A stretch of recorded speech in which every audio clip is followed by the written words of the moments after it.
Bonjour à toutes et à tous. Merci beaucoup de venir à ProDurable, de plus en plus nombreux, comme chaque année. C'est pour nous toujours un événement assez festif où pendant 2 jours, on est persuadé qu'on est tous ensemble et qu'on a tous raison et qu'on va tous dans la bonne direction. Donc c'est naïf, mais c'est un moment de rêve. Et des rêves, on va en parler. Aujourd'hui, cette conférence va être animée par plein de personnes exceptionnelles. On s'est rencontrés à la CEC, la Convention des entreprises pour le climat. La majorité d'entre nous avons fait la CEC des nouveaux imaginaires. Et on a décidé de monter une coalition d'agences qui sont des agences complémentaires mais parfois concurrentes. On est donc 12 agences, acteurs du marketing aussi. On commence notre métier aux études quantiques Ali et on finit avec des relations presse, de la prod de vidéo. Et on passe par évidemment une partie de strat, de publicité, d'éditorial, avec des compétences assez fortes évidemment sur tous les sujets de CEC. Ce qui nous fédère au-delà de la CEC, c'est justement cette envie d'utiliser la communication comme un accélérateur de transition. Aujourd'hui, sur ProDurable, vous voyez plein de solutions qui sont souvent des solutions techniques. Et nous, communicants, on a l'impression qu'en fait, il y a aussi un boulot à faire au niveau des imaginaires, et c'est ce qu'on va vous raconter aujourd'hui. Si certains d'entre vous étaient au gros événement organisé par le C3D Janact la semaine dernière de Play for Life, il y a 2 mecs qui sont un peu connus, qui sont ingénieurs, qui s'appellent Jean-Marc Jancovici et Fabrice Bonifay, qui ont dit que les solutions techniques, tout ça, c'était bien, on savait faire, mais que le plus important, c'était les émotions, c'était les récits. Et donc aujourd'hui, on vous propose, avec quasiment les 12 patrons, surtout patronnes d'agences, de vous raconter un peu le point de vue de l'Irrésistible Alliance du Beignet, qui est donc le nom de cette coalition. Alors, notre raison d'être, c'est de coopérer, mot hyper important pour nous, dont on est la preuve vivante, pour créer des récits innovants qui libèrent des imaginaires désirables et révèlent une nouvelle relation au monde. Donc, c'est vraiment ce qui ancre notre pourquoi. On est convaincus que les nouveaux récits vont nous permettre d'agir et d'innover pour un monde plus juste et plus durable. Pourquoi c'est important, les récits ? Eh bien, nous sommes, nous, êtres humains, des êtres de récits. C'est comme ça qu'on s'est construit depuis la nuit des temps, depuis les premiers dessins dans les grottes, qui se transmettaient de génération à génération, en passant évidemment par la mythologie, par... un peu vite là. La religion, etc. Et puis, plus récemment, post-Seconde Guerre mondiale, on est dans des récits énormément influencés par la culture américaine, de l'American Way of Life, où la définition du bonheur passe énormément par papa, maman, si possible évidemment blanc et par définition hétérosexuel, avec 2 enfants, une belle voiture, un métier tranquille, une jolie maison, si possible le chien et des vacances sympas au milieu. Voilà, et ça c'est la définition du bonheur dans laquelle on a tous grandi. La notion de réussite aussi est fortement ancrée, c'est un récit. Et aujourd'hui, la réussite, ça passe par le matérialisme, par l'argent, combien tu gagnes, je te dirai qui tu es. Si vous n'avez pas votre Rolex à 50 ans, vous savez que vous avez raté votre vie. Voilà, et on baigne dans ces récits-là. Du coup, on vous propose de prendre une petite minute pour échanger avec votre voisin sur le récit dominant aujourd'hui de votre secteur et de votre entreprise. Donc, façon CEC, vous avez un voisin. Alors, Convention des entreprises pour le climat, pour ceux qui ont expérimenté, vous avez un voisin. Donc, demandez-vous, échangez. Une minute chacun. C'est rapide, hein. 1 minute chacun, ouais.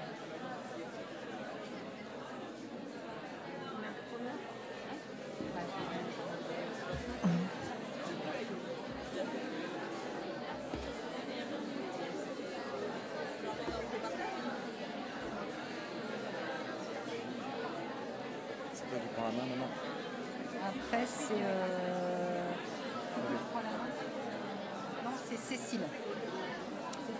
Donc, est-ce que vous avez pu vérifier ? Oh. 1 minute.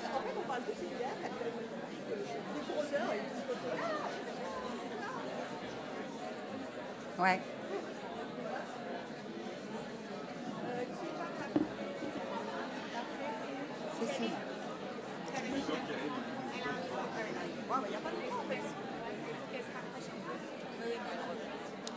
Merci beaucoup. Merci pour votre participation et on enchaîne. De quoi? Dernière seconde et on va reprendre.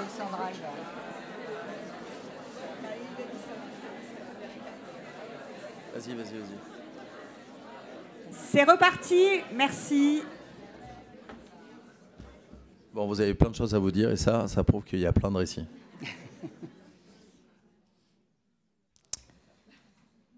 Pourquoi est-ce que ces récits, le récit de la villa avec une piscine et un barbecue, et tous ces récits avec lesquels on a grandi sont plus viables aujourd'hui parce qu'ils ne sont pas compatibles avec les limites planétaires.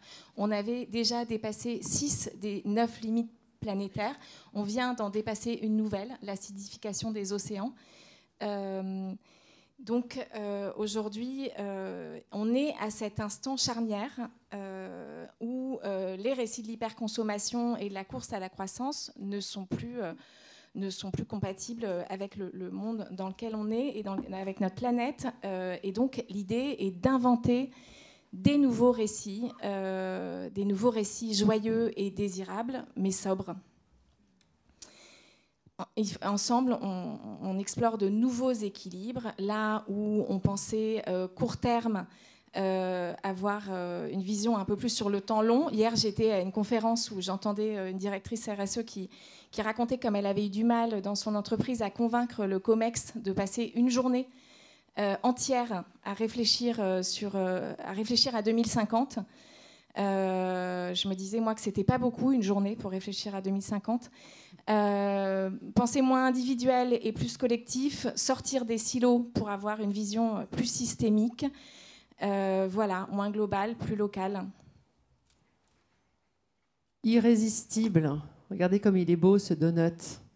La gourmandise, l'envie de faire des nouveaux récits désirables et durables, avec une pensée systémique qui va inclure les enjeux environnementaux et les enjeux sociaux. Je ne sais pas si vous vous rendez compte qu'on est né et on a grandi avec une idée de croissance infinie et que le donut de Kate Raworth apporte une nouvelle façon, un nouveau mindset qui casse nos normes en matière de croissance. Donc pour nous, c'est quoi? C'est une boussole et elle est irrésistible. Maintenant, on va reprendre un temps de discussion. Non? Ah, de vote.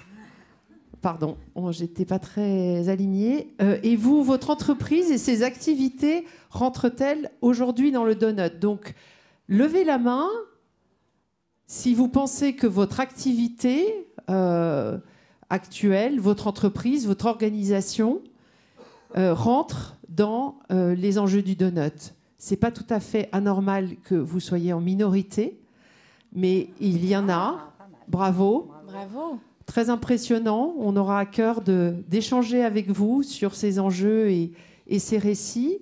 Et peut-être aussi ceux qui ont le sentiment de s'en approcher peuvent aussi lever la main ou ont le désir de travailler dans ce cadre-là. J'en vois ici. N'hésitez pas à lever la main. Le désir, c'est important. On n'y est pas encore, mais on y croit. Bravo. Formidable. Donc maintenant, on va se projeter dans des nouveaux récits, quelques cas, quelques histoires, pour vous montrer que rien n'est impossible quand on travaille en coalition. Donc les nouveaux récits, on est certains acteurs de la communication à en parler, ça part un peu dans tous les sens. Il nous paraissait intéressant de redéfinir un peu ce que c'était et de vous partager une méthode qui est assez simple à retenir et qui va essayer de démontrer que changer le monde commence par changer les histoires qu'on se raconte. Hein, c'est ce qu'on s'est dit au début avec ces histoires de l'American Way of Life. Si on change le récit majoritaire, on va peut-être réussir à changer le monde. Donc cette méthode, elle s'appuie sur 6 points différents qui sont assez simples. C'est RECITS, hein, facile à retenir. Le premier objectif, c'est de rendre obsolète l'ancien modèle. C'est de créer de la désirabilité sur le nouveau. C'est de parler de ses renoncements aussi. On s'aperçoit de plus en plus qu'une entreprise qui renonce à un de ses produits, à un de ses marchés, à un de ses business, à un de ses clients, va faire preuve de puissance, de force, d'alignement et va participer à l'amélioration de sa réputation. Donc le premier point, c'est comment on rend obsolète l'ancien modèle. Le deuxième point, c'est, on l'a vu un peu hier avec la conférence de l'agence Mieux sur le design fiction et 2050 qu'on vous a proposé, c'est comment on va dans cet équilibre entre le probable et le possible. C'est-à-dire qu'il faut s'appuyer sur des données scientifiques pour faire la prospective, il faut s'appuyer sur notre créativité pour inventer des histoires, mais tout ceci doit être dans un cadre entre le possible et le probable, c'est-à-dire quelque chose qui va arriver, qui peut arriver, et qui en plus a cette dimension de désirable. Le troisième point, c'est que ça doit être crédible, que ça doit être vrai. C'est-à-dire que, comme je vous le disais, ça s'appuie sur des données scientifiques, alors des données scientifiques basiques, climat, etc., mais aussi sur des études de sociaux, d'ethno. Voilà, on est vraiment sur une approche culturelle, donc on doit s'appuyer sur toutes les sciences, qu'elles soient des sciences dures ou des sciences molles. Voilà, c'est pour ça que la socio peut être importante. Le quatrième point, c'est qu'un nouveau récit participe à une impulsion. Évidemment, si je vous raconte une super histoire qui va arriver en 2035, si je le raconte à tous vos collaborateurs, si on le raconte à tous les consommateurs, que c'est vraiment désirable et que c'est probable, possible, ben en fait, ça va inciter tout le monde à s'embarquer dans cette histoire et ça va impulser de nouveaux besoins, ça va participer à l'innovation. Si on dit en 2035, on va dans cette direction et qu'on raconte cette histoire-là, ben en fait, l'innovation, on va déjà y aller et ça va l'accélérer. Et donc, ça transforme aussi évidemment les comportements de l'équipe, des collaborateurs et des consommateurs et du marché et de l'ensemble des parties prenantes et le regard que tout le monde a sur mon entreprise. Et le dernier point qu'on aime bien aussi, c'est que les nouveaux récits, c'est pas une pub télé de 20 secondes, a priori. C'est une nouvelle façon de raconter des histoires qui peuvent prendre beaucoup plus de temps, qui peuvent être plus exploratoires, qui peuvent être plus proches d'un documentaire. Il y a plein de formats possibles, mais on est obligé un peu de casser les formats habituels de la publicité télé classique. Donc ces 6 points nous permettent de définir ce qu'est un nouveau récit et en fait nos partis pris pour construire les nouveaux récits. Alors moi, je vais vous parler... Vous m'entendez là? Oui. Je vais vous parler d'une notion que vous connaissez peut-être, qui sont les 3 horizons. Alors pourquoi cette théorie est intéressante? C'est qu'elle va nous faire du bien pour dire « Ah ouais, mais comment je vais faire ?» Donc c'est une théorie qui a été pensée pour être pensée en même temps. Donc ce n'est pas successivement. C'est une dynamique qui permet de savoir où on est et où on veut aller. L'horizon 1, on va dire globalement, c'est business as usual, c'est le présent. L'horizon 2, c'est plutôt les sujets de transformation, les choses qu'on teste, un peu d'innovation, c'est la transfo. Et l'horizon 3, qu'on vise tous, surtout à ProDurable, c'est que l'économie et l'entreprise régénérative. Donc régénératif, ça veut dire quoi? Ça veut dire non seulement je ne me contente pas de réduire mes impacts, je régénère les écosystèmes vivants. Donc effectivement, quand on regarde l'horizon 3, on se dit waouh, c'est pas possible, quoi. C'est hyper complexe. Donc ce schéma-là nous aide beaucoup, et je vais vous dire pourquoi par rapport au récit. C'est parce que l'Alliance du Beignet aide à passer de l'horizon 1 à l'horizon 2. En fait, pour cette dynamique-là, il faut avoir des impulsions et des nouveaux récits dès le début. Et raconter comment une entreprise passe de l'horizon 1 à l'horizon 2, il y a déjà beaucoup de choses à raconter pour changer et faire une bascule culturelle. Et ensuite, on peut globalement passer à l'horizon 3. L'horizon 3, clairement, il n'y a aucune entreprise qui y est et qui raconte des récits. On peut trouver des documentaires. La Jolie Prod est là pour en parler, mais là, on peut trouver des documentaires sur ces sujets-là. Mais globalement, on a encore beaucoup de boulot entre le 1 et le 2 et cette période de transformation. Et donc, on a des indicateurs qui nous paraissent importants pour mesurer le succès de ces récits. C'est évidemment, la désirabilité, avec des critères comme l'émotion, ce que j'ai évoqué au début. D'autres critères comme l'innovation. Est-ce que ça participe à l'accélération d'un nouveau modèle d'affaires, par exemple? Et évidemment, l'accessibilité, c'est-à-dire que ça ne doit pas être confiné sur un micro-marché et que ça doit devenir le plus global possible. L'inclusivité, comment je coopère avec un écosystème. Voilà, comme vous l'avez compris, on est un bout d'écosystème, nous, déjà.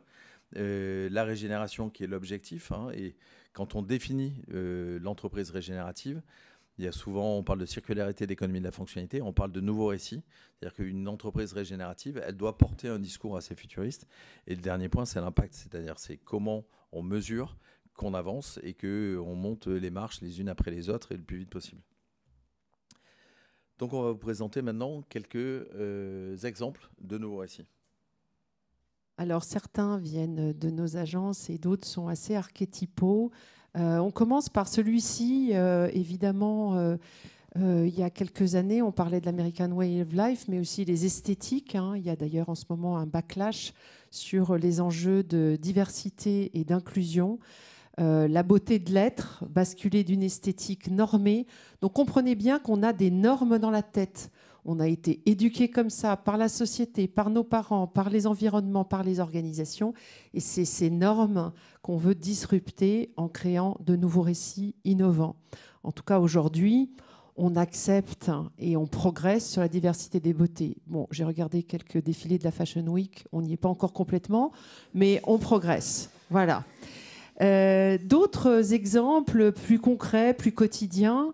Le récit de la viande, la force, le viandard, même le mot viande vient du mot vie. Comment aujourd'hui remplacer la viande par des approches végétales. Végétaliser l'assiette, vous savez, est un très très gros enjeu pour changer d'horizon. Et donc vous voyez ici un exemple de création de marque qui part de l'énergie de la viande, donc qui détourne l'énergie de la viande pour l'amener vers l'irrésistibilité d'une viande végétale, donc la marque Accro du groupe Next Food. Autre sujet, alors tout le monde connaît cette marque, je pense, sauf les jeunes peut-être, une marque de votre adolescence ou de votre enfance, selon votre âge. Merveille du Monde était un chocolat créé par Nestlé dans les années 80 avec cette vision très dominante du monde animal. Donc, certains d'entre nous ont été élevés à collectionner, aller au zoo, on regardait les animaux et nous étions l'espèce supérieure. Et donc, on les regardait, ambiance safari, colonisation, j'en passe. Et quand la marque a été rachetée par deux jeunes qui l'ont relancée, on a travaillé à apporter sur cette base finalement existante. Donc vous voyez qu'on peut partir d'une base existante et en faire quelque chose de nouveau, à des enjeux de biodiversité et donc avec une approche globale à la fois fair trade mais aussi 1% pour la planète, un partenariat WWF et une approche éco-conçue même au niveau de l'emballage. Donc c'est un exemple intéressant. Et les cartes qui sont toujours là, collectionnables et qui sont à l'intérieur. Ce chocolat est notamment disponible dans les TGV. Merci. Ouais, parce qu'il faut aider les clients à vendre plus. C'est vrai qu'on aurait pu prévoir une petite distribution. On a hésité entre les donuts, mais maintenant parlons banque. Alors, la banque, ce beau métier. Ça, c'est une opération qu'on a mise en place cet été pour le Crédit Coopératif, qui est une banque qui n'est pas tout à fait comme les autres. Et on a créé une pièce de théâtre. Ils sont partenaires du Festival d'Avignon depuis une vingtaine d'années. Ils offrent des Panamas pour les garçons avec marqué Crédit Coopératif et des éventails pour les filles avec marqué Crédit Coopératif. Donc on leur a proposé de monter une pièce de théâtre pour poser la question du rôle de l'argent dans la société d'aujourd'hui. Quel est le rôle d'une banque? Quel est le rôle de l'argent dans la société d'aujourd'hui? Donc on a monté une pièce de théâtre qui faisait une vingtaine de minutes, qu'on a joué 3 fois pendant 3 jours, donc 9 fois, on a à peu près 1000 personnes, où on interroge justement sur à quoi sert une banque, à quoi sert l'argent. Et à la fin, on a organisé un débat mouvant, parce qu'on était dans la rue, on était sur une grande place, où on proposait aux personnes qui étaient là de discuter entre elles, un peu comme on l'a fait tout à l'heure, mais aussi de se déplacer. Le débat mouvant, c'est est-ce que vous êtes optimiste ou est-ce que vous êtes pessimiste? Donc est-ce que pour vous, le plus important dans une banque, c'est la rentabilité ou est-ce que c'est les valeurs? Et donc les gens pouvaient se positionner sur un gradient de 0 à 10. Voilà. Donc ça, c'est vraiment très original. On n'est pas là pour faire la promotion d'un service, d'un produit, etc. On est là pour questionner sur l'utilité de l'entreprise. Et je crois que l'utilité d'un secteur, ça fait partie quand même des nouvelles questions qu'on est obligé de se poser par rapport à cet objectif de donut. À quoi sert vraiment une banque? Et puis là, du coup, c'était aussi très innovant sur la forme. On parlait tout à l'heure du fond et de la forme. La pièce de théâtre, c'est pas quelque chose qu'on a l'habitude de... Ouais. et on va continuer à la jouer. On a failli la jouer à ProDurable, mais on va continuer à la jouer. On vous tiendra au courant. EasyCash, vous la connaissez cette annonce. EasyCash nous raconte à la fois un récit, mais c'est pas seulement un récit, c'est pas seulement un discours, c'est aussi un modèle économique, un modèle d'affaires qui est en soi assez vertueux. Là, ce qu'ils veulent nous dire, c'est cool la seconde main. Et ça cette double dimension de récit et de business model qui est mis à contribution du donut.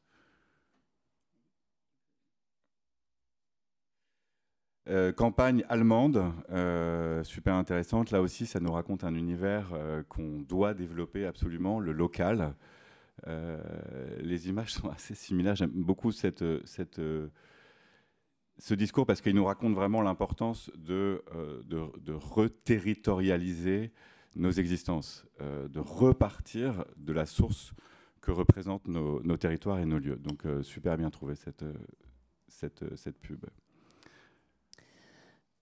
Avoria, j'imagine qu'une grande partie d'entre vous connaissent ces stations de ski, donc avec Morzine, qui depuis quelques années ont des gros sujets sur la pratique du VTT en montagne, puisque le VTT, à la fois, les VTTistes doivent pratiquer avec d'autres pratiquants, qui sont les randonneurs, les piétons en ville, et tous les autres pratiquants de la montagne, et aussi prendre soin des forêts, de la biodiversité, des terrains privés.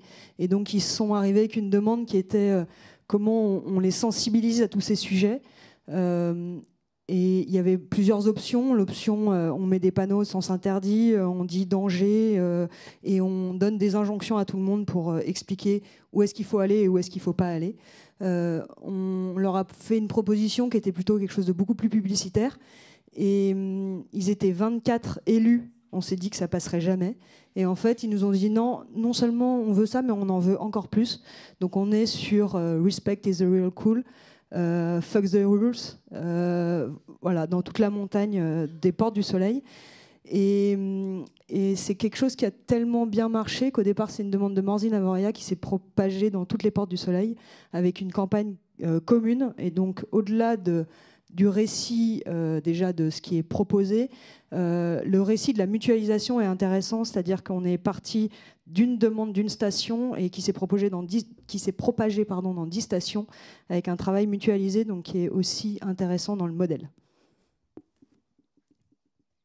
Alors là, Petzl, que vous connaissez peut-être, qui est un des leaders mondiaux en équipement pour le travail en hauteur, donc un équipement de sécurité et équipement aussi en montagne pour les grimpeurs.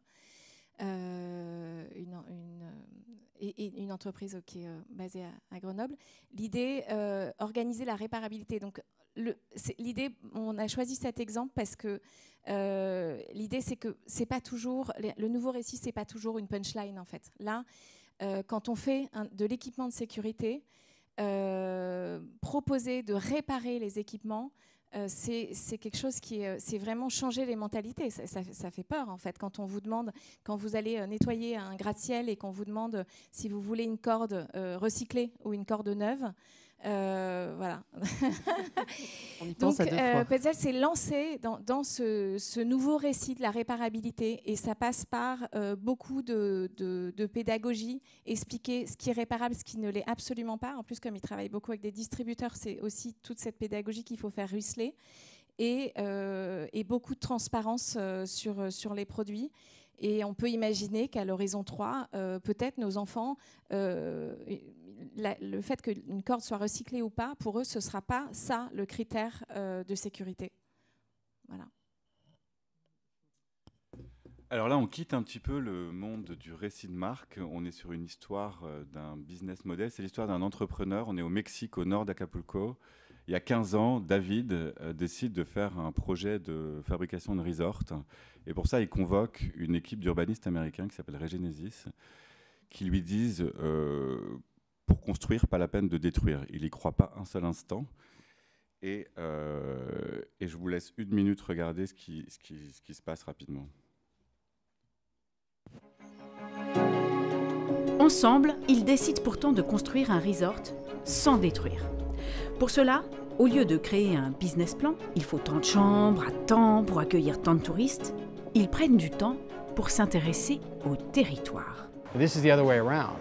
This was, we are going to do studies of the geology, the archaeology, the anthropology, the soils, the flora, the fauna, the water, the people, the history, spoken word history, how the whole place works as a whole and how it integrates into the community. That was the first thing that we needed to do, is to understand this place as an organism. And that includes the people. Every aspect of life in a place makes a place who it is. Not what it is, but who it is. Voilà, là, donc on est 15 ans plus tard. Le territoire qui est investigué par David et son business model, qui va être du coup mis à contribution de son lieu, représente en gros l'espace d'un bassin versant. Aujourd'hui, les communautés locales ont trouvé du travail, des business sont nés, les tortues sont sauvées, la lagune est en voie de restauration, et d'un territoire qui avait été très abîmé par la monoculture, notamment de noix de coco, est redevenu fertile. Donc là, on est, tout à l'heure Valérie parlait de l'horizon 3, peut-être qu'on est dans quelque chose comme ça. En tout cas, ce qui est certain dans cette histoire, c'est que le business s'est mis au service du territoire. C'est pas parfait, il y a encore du travail, mais c'est un bon exemple de quelque chose qui a été bien imaginé au départ.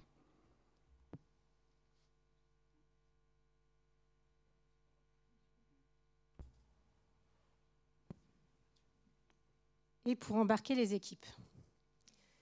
Parce qu'on a embarqué le grand public. Ah mais là, tu dis tout déjà. Ok, j'ai dit. Secret. Et pour embarquer les équipes. Ouais, parce que c'est pas si facile finalement. On a des idées pour embarquer les clients, le grand public. Pour embarquer les équipes, on vous propose de leur donner à voir, de leur faire découvrir, de leur faire vivre et de leur faire se projeter dans ces nouveaux récits.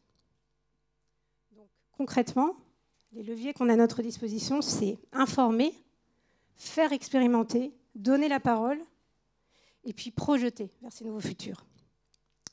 Informer d'abord. L'impasse de nos modèles actuels est claire et il faut qu'ils voient le mur.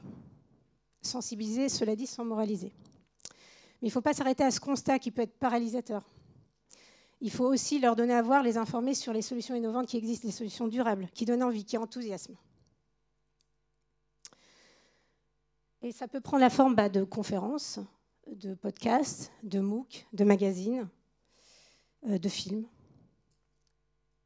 Cela dit, une fois qu'on a informé sur le constat et les autres voies possibles, donc ça c'est un premier pas, ce n'est pas suffisant. Il faut également ancrer. Il faut leur donner à expérimenter le pouvoir de l'expérience. Par exemple, on retient en gros 10% de ce qu'on lit, ça c'est triste, et 90% de ce qu'on vit. Donc ancrer via l'expérience à proprement parler, via des séminaires impact, aller à la rencontre des acteurs qui innovent, et voilà, et aller voir éventuellement un peu plus loin avec des learning expéditions. Cela dit, une fois que vous avez fait découvrir un petit peu ces nouveaux, que vous avez aidé à constater et à faire découvrir ces nouvelles voies, il faut engager le collectif. Et pour ça, il faut avoir un collectif, mais un collectif sincère et en confiance.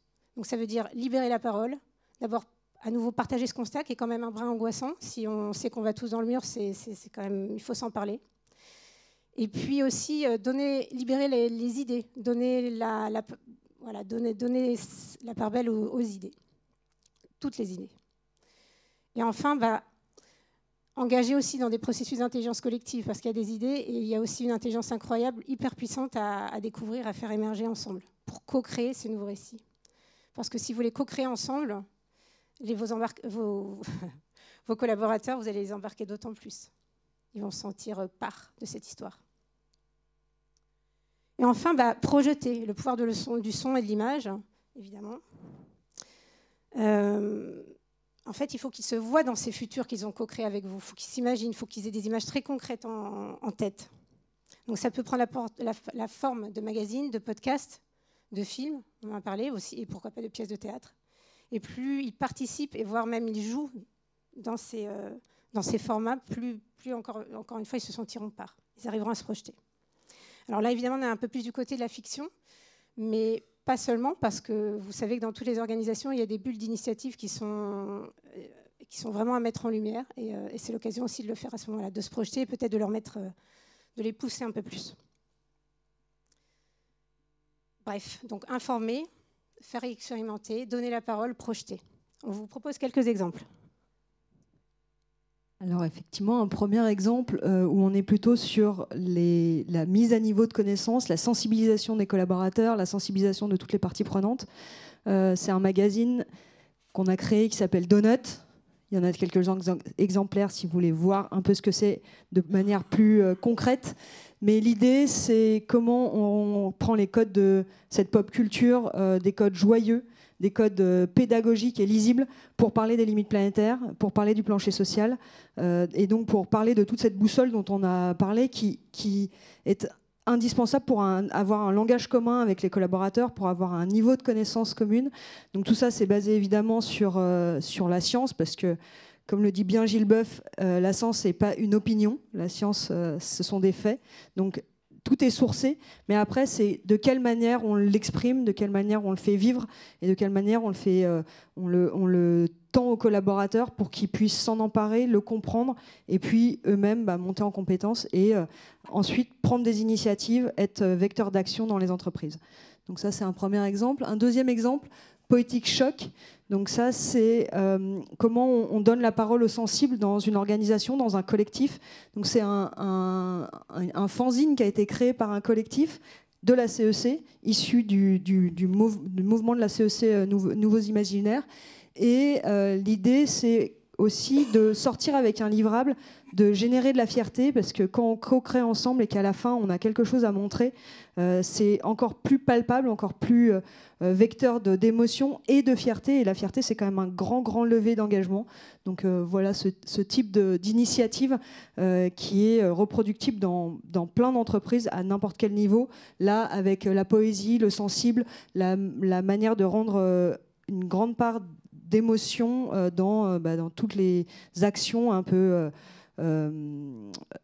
pragmatiques de notre quotidien. Ça fait du bien, un peu de poésie et de sensible. Et le troisième exemple, qui est un exemple justement de comment les collaborateurs peuvent prendre la parole. Et là, il y a un petit film qui parlera encore mieux. Il m'appelle depuis tout à l'heure, il fait « Lily, viens, mange-moi ». C'est étonnant. Une explosion de saveurs. Boum. You make me happy. Waouh, je t'aime. Jay and Joy. Crèmerie. Végétale. Joyeuse. Pourquoi t'as ouvert la bouche? Donc là, c'est tous les collaborateurs de Jay & Joy qui prennent la parole et qui ont été les acteurs de ce petit film pour du fromage végétal. Donc voilà, c'est une manière aussi de s'emparer de ces récits. Un petit dernier, un autre levier pour embarquer. Donc on parlait tout à l'heure de faire expérimenter et de projeter. Et ben, c'est le séminaire à impact. Un séminaire à impact, c'est quoi? C'est quoi? C'est beaucoup plus qu'un séminaire où on descend la stratégie dans une plénière et on célèbre les succès. C'est aussi un séminaire où on lit le collectif autour d'une raison d'être et d'un futur dans lequel on se projette tous. Donc là, en l'occurrence, ce que vous voyez, c'est la Compagnie des Alpes sur l'eau. La Compagnie des Alpes, vous savez que c'est une entreprise qui gère, entre autres, des stations de montagne dans les Alpes. Et eh bien, ils ont décidé, et donc, pardon, mais vous savez que la neige est en train de disparaître. Bon, eux aussi le savent. Et c'est quand même leur principale ressource. Donc, c'est un petit peu stratégique. Donc, ils se posent des questions, forcément. Et au lieu de se tourner les pouces à attendre que les dernières années, profiter des dernières années de neige, ils se posent des questions et ils cherchent à réinventer leur modèle et donc à ouvrir leurs imaginaires, faire des pas de côté. Et là, en l'occurrence, ils ont fait un grand pas de côté et en aval à Marseille, qu'ils ont choisi pour sa créativité. C'est une destination bouillonnante de créativité.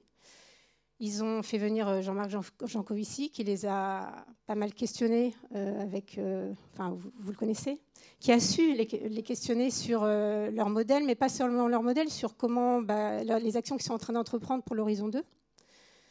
Et puis, ils ont investi des lieux qui, eux aussi, se réinventent. Une ancienne manufacture de tabac devenue tiers-lieu culturel et social. Un cloître, qui est un laboratoire d'innovation sociale et de réinsertion. Et voilà, donc en fait, ils ont fait ce grand pas de côté pour ouvrir leurs imaginaires, penser un peu différemment, sortir de leur montagne, penser autrement. Et attendez.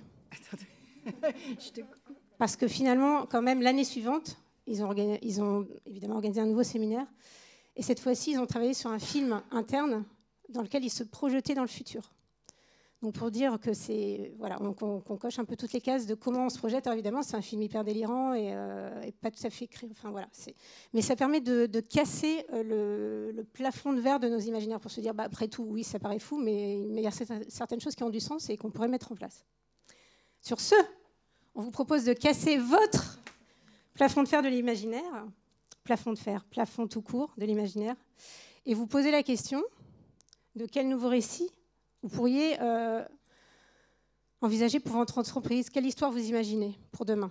Alors, je vous propose de ne pas réfléchir et de juste vous tourner vers votre autre voisin et d'en parler, de lui parler pendant 1 minute, sans interruption, même s'il y a des silences, laissez faire.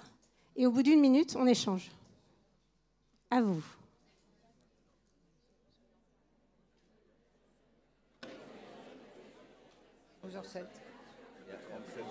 Non, après, il y a juste la méthode qu'on va faire très vite, parce qu'on ne va pas la donner tout de suite.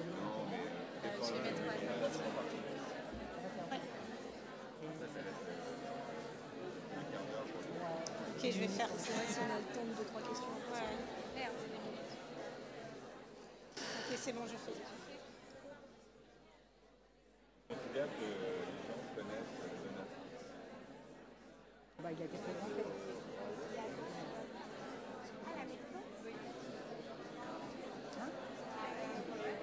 Est-ce que quelqu'un veut témoigner? C'est bon, là?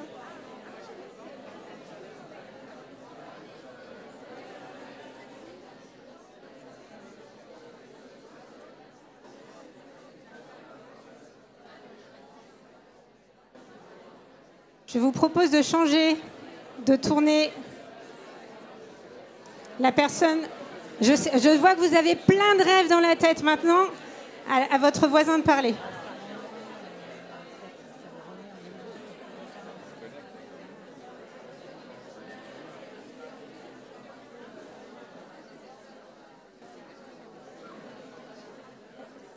Alors, on va devoir vous interrompre, non? Ah, c'est toi qui fais, pardon, excuse-moi, comme tu m'as demandé. Et on n'est pas au bout.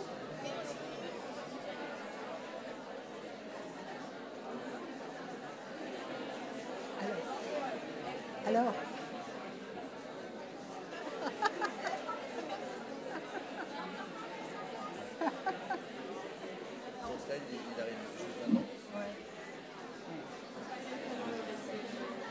Alors, je vous propose... Attends, ouais, ta voix est plus grande. Alors, merci, merci de votre contribution. Waouh! J'ai Vous le êtes chrono, tous hein, des vous avez encore 1 storytellers. Bon. Belles histoires. On vous propose de s'arrêter là. Est-ce que vous avez tellement envie de parler? Vous avez tellement envie de parler. Est-ce que... Voilà. Ah, mais ça, on connaît, hein? Voilà. Merci. Vous avez tellement envie de parler que je suis sûre que quelqu'un a envie de partager son rêve. Et les autres, s'il vous plaît, notez-le précieusement, gardez-le dans un coin de votre tête. Ne l'oubliez pas. Qui veut partager le rêve de son nouveau récit? Un rêve, on a besoin de rêve. Ah, Allez. on en a un là. Alors moi, André, je travaille dans le textile. Enfin, j'accompagne les PME de textile, mais plus dans l'approvisionnement dans les pays en amont, quoi, pour le marché européen. Et moi, j'aimerais, enfin, mon rêve, c'est que, en fait, finalement, on ait des vêtements qui sont faits avec, à partir des produits qu'on trouve sur le territoire, que ce soit à partir des pots de bananes, de maïs, et que ici, des blousons en champignons. Enfin, voilà. Et c'est voilà, c'est une filière très courte pour les vêtements qu'on va porter dans le futur. Magnifique. Super, merci. Merci. D'autres récits? Bonjour, moi je suis Sébastien Sicardi, je fais du conseil en RSE et bilan en carbone, notamment décarbonation. Moi, mon imaginaire, mon récit, mon idéal, c'est de me dire qu'à terme, on ne serve plus à rien en fait. Ça, c'est audacieux. D'autres? Une dernière peut-être, ouais.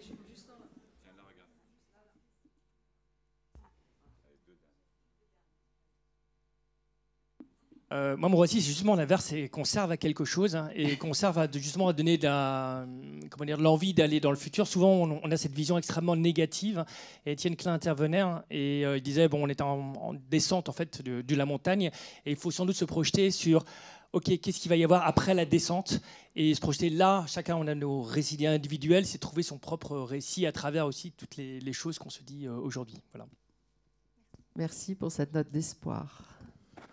Bonjour, je m'appelle Justin. Moi, mon rêve, c'est que les hommes vieux avides de pouvoir et d'argent s'ouvrent à leur part sensible derrière la carapace, qu'ils s'autorisent la poésie, qu'ils s'autorisent à pleurer en public, à montrer leurs émotions, casser leurs tabous et leurs liens à leurs parents. Et parce que le levier, il est vraiment là. Il monopolise le pouvoir et l'argent. Et demain, on a besoin de faire ça. Bravo. Je voulais rebondir sur monsieur, j'ai oublié votre prénom, mais qui parlait, j'aimerais bien que Dimitri, notre entreprise, enfin que notre activité disparaisse. Moi, j'ai rencontré un entrepreneur qui m'a dit ça. Et je peux vous dire que c'est quand même assez étonnant. Et il dit, j'ai repris une entreprise, je fais du durable, je sais que si je réussirais, si dans quelques années, mon entreprise n'existe plus parce que tout le monde aura été équipé et je ferai autre chose. Donc ça, c'est aussi un nouveau récit. C'est pourquoi on doit toujours produire la même chose, mais c'est quand même surprenant. Bon, il a fait la CESC. Alors, on va continuer, on ne va pas trop vous embêter sur la méthodo, mais on voulait surtout vous dire qu'on en a une de méthodo. Et qu'elle est en 6 étapes, avec une grande importance sur les 0, 1, 2 étapes, parce qu'on ne travaille qu'en systémie et en coopération. On est quand même, on expérimente vraiment la coopération, mais on expérimente la coopération avec le client. Et tout est basé sur notamment la puissance du questionnement. Ça, vous verrez que c'est souvent c'est ça qui nous fait décadrer, sinon on reste dans le même bocal. Et en plus, on est donc 13 entités, donc forcément avec des métiers très différents et des personnalités extrêmement différentes. Donc forcément, le beignet bouscule. Et pour imaginer autrement, faisons autrement, c'est vraiment ce qu'on vous propose aujourd'hui pour faire du nouveau et ne pas avoir peur de faire du nouveau. Mais du nouveau, ce n'est pas du nouveau forcément de l'horizon 3 dont on a parlé tout à l'heure. C'est déjà faire du nouveau dès qu'on a une innovation, produit ou service. Vous avez quelque chose dans les cartons, ne le faites pas à l'ancienne, ne le faites pas comme vous faites d'habitude, faites-le autrement. Des nouveaux usages, les nouvelles expériences, on en a parlé tout à l'heure avec les Learn Expeditions et tout ça, les nouveaux concepts, les nouvelles alliances, les nouveaux business models, puisque effectivement l'Alliance du beignet vise aussi à ce que les business models évoluent. Et ça, c'est une intime conviction, c'est que les business models doivent tous évoluer. Donc nous, l'Alliance, je ne pense pas qu'il n'y ait... On est la première coopération d'agences concurrentes et complémentaires, et sur tout le territoire, nous sommes déjà un récit, et on veut vous faire vivre l'expérience du nouveau récit. Et ce n'est plus le brief classique avec l'agence, etc. Et c'est ça aussi notre promesse, c'est de vivre quelque chose avec nous.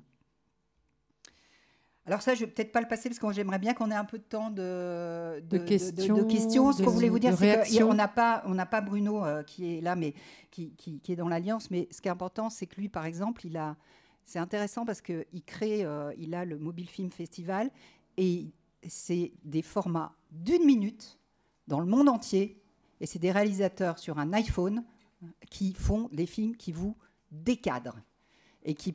Donc, je peux le passer sur le... Allez. Bon, là, alors, il y en a... C'est pas toujours des sujets faciles. Hein, mais là, c'est un sujet de pauvreté, sur la pauvreté. Et c'est surtout qu'il a un vivier de créatifs et de réalisateurs, comme la Jolie Prod aussi...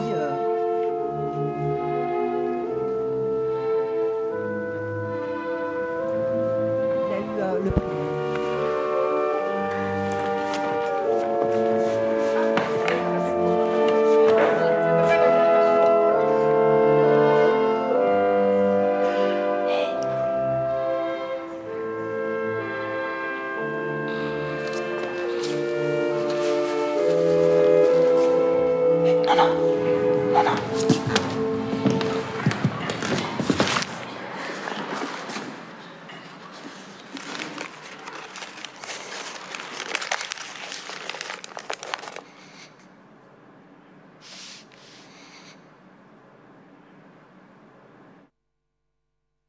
Donc voilà, c'est pour montrer qu'en très peu de temps, on peut faire passer des messages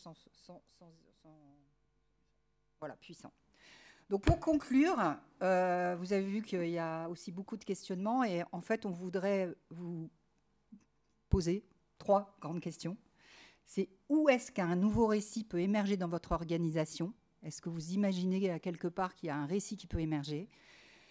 Vous avez forcément des initiatives Horizon 1, on n'a pas de doute, là on en a plein, mais de quoi vous auriez besoin pour passer dans l'Horizon 2, où là on commence à changer les récits? Et à quoi servirait ce nouveau récit?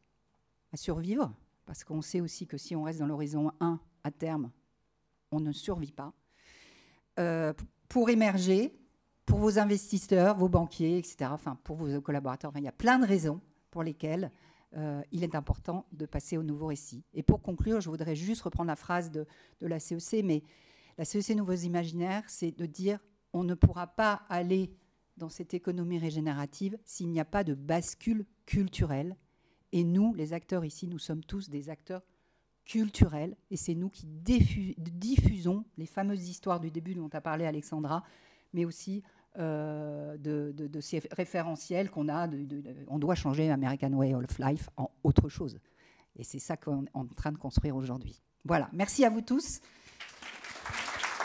N'hésitez pas au webinaire. Merci beaucoup. On reste ici pendant quelques minutes si vous voulez échanger, si vous voulez qu'on se revoie.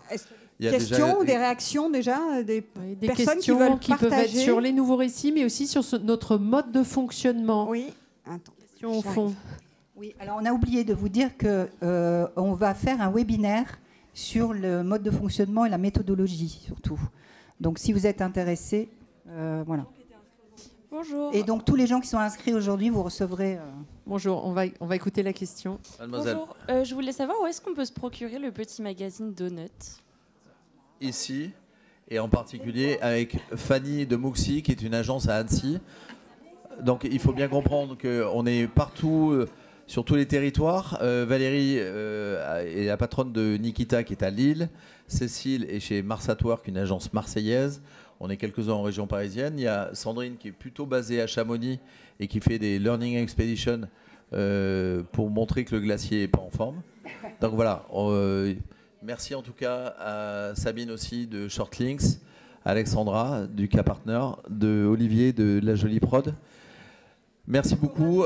Et merci à Thomas, de nous avoir accueillis sur sa scène Mieux. Donc, pour suivre les actus, il y a le profil de l'Irrésistible Alliance du Beignet sur LinkedIn. Il y a ce QR code. On vous enverra un mail pour vous tenir au courant de la prochaine actu du webinaire et on vous enverra qu'un seul mail. Et pour ce qui est de l'agence Mieux, on vous invite évidemment à passer nous voir sur le stand en face de la salle Havane, le stand 39. Et surtout, à 19h, si vous êtes chaud, vous allez participer au super quiz du greenwashing. Si vous aimez le burger quiz d'Alain Chabat, on va essayer de raconter autant de conneries, voire peut-être plus, et surtout de vous transmettre plein de compétences pour lutter contre le greenwashing. C'est de 17h à 18h. C'est un peu la clôture de Produrable. C'est la seule conférence humoristique pendant 2 jours. Il y a plein de cadeaux à gagner pour les meilleurs. Et le dernier pourra repartir avec une invitation à une soirée cocktail à l'acétamipride avec le sénateur Duplon. Et avec, ça, quand même... et avec une boîte géante de beignets. Aussi. Hein? À l'acétamipride. Ouais. Merci beaucoup. Et à très N'hésitez vite. pas si vous avez des questions à nous poser. Individuellement, On reste là, on est collectivement. Donc, disponible, il y a mais une si- adresse mail, hein, contact@alliancedubeignet.com qui s'affiche et le QR code si vous avez des questions ou des sujets sur lesquels vous aimeriez échanger sans forcément vous engager, mais en tout cas à minima échanger. Ah, il y a une question ici. Moi, j'ai juste, c'est quel type de client que vous avez en face de vous et le degré de maturité de vos clients en face. On a de tout. De tout, ouais. Horizon 1, Horizon 2, Horizon 0 aussi. Parce que l'accompagnement, il peut être très en question amont, en de- fait, dans les ouais. réflexions de stratégie RSE aussi, de compréhension des enjeux. On a parlé de MOOC, d'ateliers, de conférences. Tout ça, c'est des choses qu'on fait aussi. Alors, les maturités sont variées, mais il y a un peu de maturité quand même. Oui. Il y a des Typiquement, services, il y a du la semaine FMCG, prochaine- il y a du B2C, du B2B. La semaine prochaine, on va parler de consignes et d'économie circulaire, de réemploi. Donc, voilà, c'est assez révélateur. Donc, c'est un brief là-dessus. On travaille aussi. Mais parfois, la maturité n'est pas dans toute l'entreprise. Et justement, un des enjeux, c'est aussi de faire comprendre à l'ensemble de l'entreprise et des collaborateurs et des parties prenantes. Nouveau modèle. Une Ben, autre merci question. à tous. Il y a d'autres Merci. questions. N'hésitez pas. On est là. Bon appétit. Merci beaucoup, à merci. bientôt. Bon app.